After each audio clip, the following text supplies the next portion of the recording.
Au XVIe siècle, vous aimez passionnément le duc de Guise, mais votre père vous pousse en fait à épouser un homme que vous ne connaissez pas et que vous n'aimez pas. J'ai l'impression que c'est un film terriblement féministe, non ? C'est un film très féminin, oui. Féminin ou féministe ? Parce que un peu des deux. On va suivre cette héroïne pendant cette renaissance et elle va s'avérer être tiraillée par une dualité comme ça entre la droiture et la passion. La droiture, c'est le respect plutôt que de ce qu'on lui impose. En fait, vous êtes terriblement déchiré par la passion dans ce film. Oui, on sait bien de toute façon que les passions, ça finit en général toujours mal. Il n'y a pas d'échappatoire à la passion. Bertrand Tavernier, vous n'avez pas voulu faire un film d'époque en fait ? Non, j'ai voulu faire un film d'amour, et l'amour c'est quelque chose d'intemporel. Mais simplement, il se trouve que ça se passe à un moment, et j'ai essayé de comprendre le moment où ça se passait.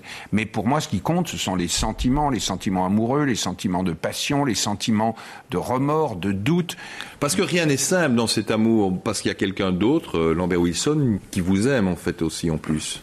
Donc tout ça fait que... Mais elle a plein d'hommes qui aiment. Elle tourne les têtes de tout le monde. Alors il suffit de la voir, c'est normal. On est tous... Là, vous allez tomber sous le charme en l'espace de 30 secondes. C'est pour ça qu'on va continuer l'interview. Oui, non, mais c'est vrai. Mais elle ne fait... C'est pas non plus une coquette. C'est pas non plus quelqu'un qui s'amuse avec ça. Vous n'êtes pas du tout une manipulatrice, j'arrive à le dire dans le film. Non, elle pense pas à ça. Elle ne calcule pas. Elle ne calcule jamais, non. La vraie passion. Ouais. Oui, l'amour, elle va jusqu'au bout, et puis elle a une fierté aussi. Moi, je voulais, c'était très important pour moi, c'était la fierté du personnage. Que même dans les moments où elle peut peut-être avoir tort, il faut qu'elle reste, elle reste fidèle à ses opinions, elle doit pas perdre la face devant les hommes. Il faut qu'elle fasse jeu égal avec ces hommes, même si il la malmène parfois. On va voir tout de suite un extrait. On se retrouve dans quelques instants. Non, c'est folie.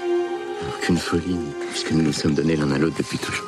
Vos sentiments pour Henri de Guise sont trop éclatants, maîtrisez-les. Épousez mon dossier. Non, mon père! M'aimerez-vous, madame? Quand vous me le commanderez. À tout le château, je suis le plus ignorant de ses goûts, de ses humeurs. Monsieur Dangeau désire vous parler. Votre beauté m'a troublé, madame.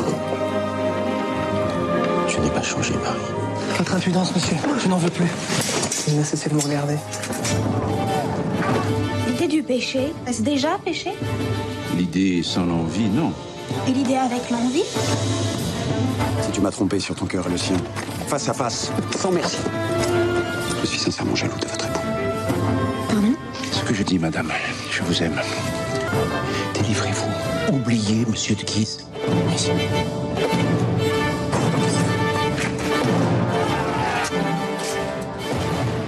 Bertrand Tavernier, vous prenez très clairement parti pour Marie, interprétée par Mélanie Thierry. On a l'impression qu'en fait, vous ne supportez pas qu'elle soit dans un rôle de soumission fidèle, obligée à son mari.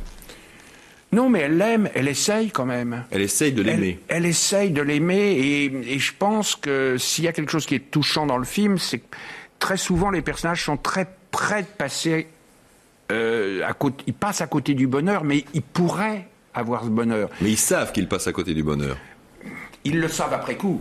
Sur le coup, on ne peut jamais savoir. Y a rien qui est, je pense qu'il n'y a rien qui est prévisible dans l'histoire. Il y a rien, parce que à plusieurs reprises, elle agit sur un coup de tête, sur un élan qui brusquement va faire basculer les choses. Et puis après, elle essaye de revenir en arrière et c'est difficile. Alors Mélanie Thierry, il s'agit d'un texte particulièrement classique. C'est un texte classique. Est-ce que c'était difficile de s'approprier cette langue ? Non, ça m'a paru un peu alambiqué et difficile à la première lecture parce que je me l'étais pas approprié et qu'on est toujours un peu sur des œufs au début, mais une fois qu'on trouve les bonnes respirations, le souffle et qu'on y met de la vie, tout d'un coup ça paraît évident. Et je peux dire que dans le film, du souffle et de la vie, il y en a beaucoup. Bon, tant mieux. Tant mieux, j'espère que ce sera ressenti par les gens, mais nous, on le sentait au tournage. En tout cas, grand merci à tous les deux d'être venus dans ce JT. Donc, La Princesse de Montpensier sort bientôt sur nos écrans. Et puis voilà, on va aborder le sport maintenant. Le match Italie-Serbie a été arrêté après 6 minutes hier soir à Gênes. La faute à un millier de hooligans